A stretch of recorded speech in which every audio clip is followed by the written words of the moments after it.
अस्सलाम वालेकुम जी।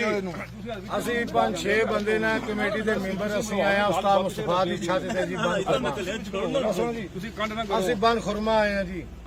ਅਸਾਂ ਉਸਤਾਦ ਦਾ ਰੰਦੇ 7 ਕਬੂਤਰ ਵੇਖੇ ਉਹਨਾਂ 7 ਕਬੂਤਰਾਂ ਚੋਂ ਇਹ ਕਬੂਤਰ ਡਿਫਰੈਂਟ ਹੈ।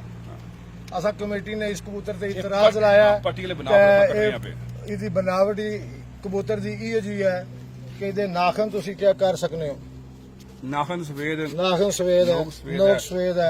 ਇਹ ਕਮੇਟੀ ਦਾ ਕਬੂਤਰ ਨੂੰ ਕੱਟਣੀ ਆ ਵੀ ਤੇ ਇਹ ਆਪਣੀ ਸਫਾਈ ਪੇਸ਼ ਕਰਨੇ ਨੇ ਪਏ ਤੇ ਅਸਾਂ ਦੇ ਕੋਈ ਕਲਮਾ ਪੜ ਕੇ ਆਨੇ ਲਾ ਇਲਾਹਾ ਇਲlallah ਕੋਈ ਅਸਾਂ ਦੀ ਨਾ ਬਾਜ਼ੀ ਲੱਗੀ ਹੈ ਨਾ ਕੋਈ ਐਸੀ ਬਾਤ ਹੈ। ਭਾਈਆਂ ਦੇ ਤਲਕ ਨੂੰ ਉਸਤਾਦ ਹਜ਼ਰਾਤ ਨੇ ਇਹ ਵੀ ਉਸਤਾਦ ਮਿਸਤਰੀ ਯਾਰੀ ਵੀ ਤੇ ਉਸਤਾਦ ਅਮਜਦ ਸਾਹਿਬ ਵੀ ਤੇ ਇਹ ਕਬੂਤਰ ਦਾ ਪੱਲਾ ਚੈੱਕ ਕਰਵਾਣੇ ਨੇ। ਇਹਦੀ ਬਣਾਵਟ ਆਪਰੂ ਦੇਖੋ।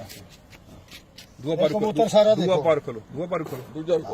ਸੱਤਾਂ ਵਿੱਚੋਂ ਅਸਾਂ ਲੋਕਾਂ ਕਮੇਟੀ ਦੇ ਮੈਂਬਰਾਂ ਨਾਲ ਸ਼ਹਿਰ ਦਾ ਇਤਰਾਜ਼ ਹੈ ਜੀ, ਸ਼ਹਿਰ ਦਾ ਵੀ ਇਤਰਾਜ਼ ਹੈ। ਉਹਨਾਂ ਕਬੂਤਰਾਂ ਦਾ ਕੋਈ ਇਤਰਾਜ਼ ਨਹੀਂ ਲੱਗਾ, ਖਾਲੀ ਇਸੇ ਕਬੂਤਰ ਦਾ ਇਤਰਾਜ਼ ਲੱਗਾ। ਕਬੂਤਰ ਦਾ ਡਾਊਟ ਹੈ ਤੇ ਅਸਾਂ ਕਬੂਤਰ ਦਾ ਇਤਰਾਜ਼ ਕੀਤਾ ਤੇ ਇਹ ਕਬੂਤਰ ਜਨਾਬ ਦੇਖੋ ਦੁੰਬ ਵੀ ਹੈ ਜਨਾਬ। ਇਹਦੀ ਬਣਾਵਟ ਦੇਖੋ। ਅਗਰ ਕਿਸੇ ਛੱਤ ਪਰ ਇਹੋ ਜਿਹਾ ਕਬੂਤਰ ਹੋਇਆ ਉਹ ਮੇਰਾ ਭਰਾ ਉਹਦਾ ਟਾਈਮ ਲੱਭੇਗਾ ਤੇ ਟਾਈਮ ਵੀ ਕੱਟਣਾ ਸੀ, ਕਬੂਤਰ ਵੀ ਕੱਟਣਾ ਸੀ। ਕਿਸੇ ਛੱਤ ਤੇ ਮੀਂਹ ਪਰ ਆ ਕਸ਼ਮੀਰ ਦੀ ਛੱਤ ਤੇ ਕਬੂਤਰ ਵੀ ਪੜੋ ਨਾ ਸਾਰਿਆਂ ਪਤਾ ਲੱਗ ਜੇ ਤੁਸੀਂ।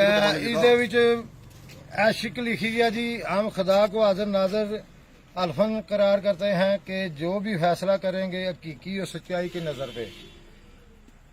पाबंद कबूतरान छतरी वाले, जर्द आंखों वाले, किसी भी रंग में हो, पैरामोज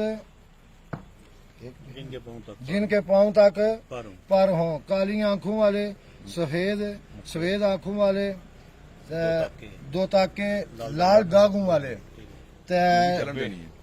डब्बे दो बाज सुरखे।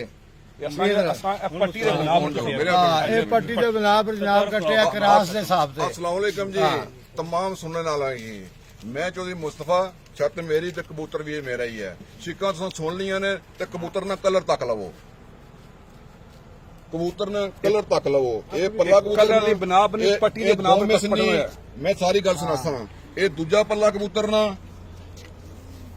सामने आ गया, अख कबूतर नजदीक करके तको सुर है। कबूतर माड़ा अलफ नोका, कबूतर दे पांव ही दसो। कबूतर माड़ा अलफ नोका। इन्हां खाली पंजां दी बना के कबूतर कटन लगे ने। खाली पंजां दे साडे कानूनां विच, साडे कानून विच नहीं है। इहदी छिक्कां ही कोई लिखियां कबूतर नीआं।